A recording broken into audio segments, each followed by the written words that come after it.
ایک سوال ہمارے بھائی نے پوچھا، المدد یا رسول اللہ، المدد یا غوث کہنا یہ کیسا ہے؟ یہ کہنا بالکل ٹھیک ہے۔ عقیدہ یہ ہونا چاہیے کہ مدد اللہ ہی فرمانے والا ہے، حقیقی مدد اللہ کے ہی دستے قدرت میں، رب نہ چاہے تو ایک ذرہ بھی ادھر سے ادھر اور ادھر سے ادھر نہیں ہو سکتا۔ یہ اللہ نے مدد فرمانی ہے اور اللہ ہی مدد فرمانے والا ہے حقیقی طور پر۔ اللہ کی عطا سے اللہ کے بندے، اللہ کے نبی، اللہ کے رسول اور امام الانبیاء، سید الانبیاء جناب محمد رسول اللہ خاتم النبیین صلی اللہ علیہ وآلہ وسلم یہ بھی مدد فرماتے ہیں، اور پھر ان کی امت میں سے یہ آپ کے صحابہ، آپ کی امت کے اولیاء یہ بھی مدد فرماتے ہیں۔ یہ ہمارا عقیدہ یہ ہے کہ یہ اللہ کی عطا سے نبی، رسول، فرشتے، اولیاء یہ تمام جنہوں یہ انعام یافتہ ہستیاں جنہیں قرآن نے فرمایا ہے انعم اللہ علیہم من النبیین والصدیقین والشہداء والصالحین، یہ وہ انعام یافتہ افراد ہیں۔ اور پھر ایک اور جگہ اللہ فرماتا ہے فَإِنَّ اللَّهَ هُوَ مَوْلَاهُ وَجِبْرِيلُ وَصَالِحُ الْمُؤْمِنِينَ، بے شک اللہ مولا، یعنی مولا کا مطلب مددگار، اور جبریل مولا اور نیک مومن مولا۔ تو مولا اللہ کو کہتے ہیں، لیکن اگر اس اعتبار سے تو اللہ رب العالمین نے تو جبریل کو بھی مولا کہا ہے اور نیک مومنین کو بھی مولا کہا ہے، اور مولا کا مطلب مددگار ہے۔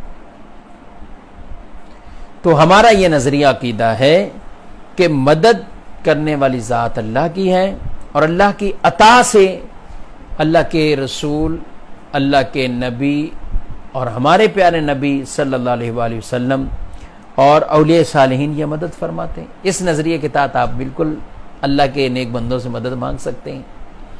اس کا کوئی انکار کر ہی نہیں سکتا کہ اللہ، اگر یہ معاذ اللہ کو انکار کرے کہ رب کسی کو یہ پاور دے ہی نہیں سکتا کہ کوئی اور مدد کرے، تو یہ آدمی تو اللہ پر اعتراض کرنے والا ہے، اور جو اللہ پر اعتراض کر رہا ہے اور یا اللہ کی معاذ اللہ اس طور پر قدرت کا انکار کر رہا ہے، وہ تو خود دائرہ اسلام سے خارج ہوگا۔ تو یہ تو کوئی کہہ ہی نہیں سکتا کہ اللہ کسی کو یہ طاقت دینا چاہے تو بھی نہیں دے سکتا، یہ تو کوئی نہیں کہہ سکتا۔ اچھا قرآن پڑھیں، قرآن میں کتنی جگہ غزوہ بدر کا ذکر ہوا، اور وہاں مدد کس نے کی ہے؟ اللہ نے، لیکن کی کیسے؟ فرشتوں کو نازل کیا۔ بچہ بچہ کہے گا فرشتوں نے مدد کی، تو اللہ کی عطا سے فرشتے جب مدد کر سکتے ہیں تو نبی بھی مدد کریں۔ حضرت عیسیٰ علیہ السلام جو مادرزاد اندھے ہیں ان پہ ہاتھ پھیرتے ہیں تو وہ بھی دیکھنے لگ جاتے ہیں، کوڑی کے مرض والے پہ ہاتھ پھیرتے ہیں تندرست ہو جاتے ہیں، شفا مل جاتی ہے۔ تو یہی عقیدہ ہے۔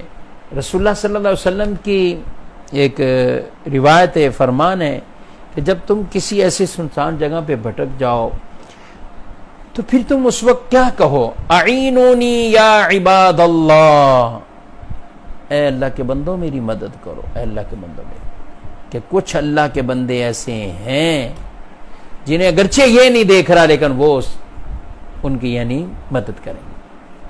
تو اس نظریے کے تحت کہ جو بھی بزرگ یا جو بھی نبی یہ مدد کرتے ہیں یہ اللہ کی عطا سے کرتے ہیں، تو جب یہ واضح فرق ہے تو کسی طرح کا شرک کا معاملہ بھی نہیں ہے۔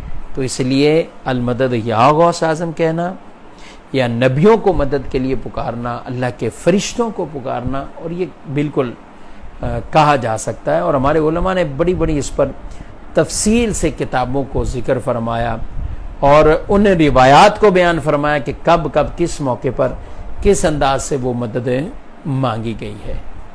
تو اللہ کریم ہمیں یہ باتیں سمجھنے کی توفیق عطا فرمائے۔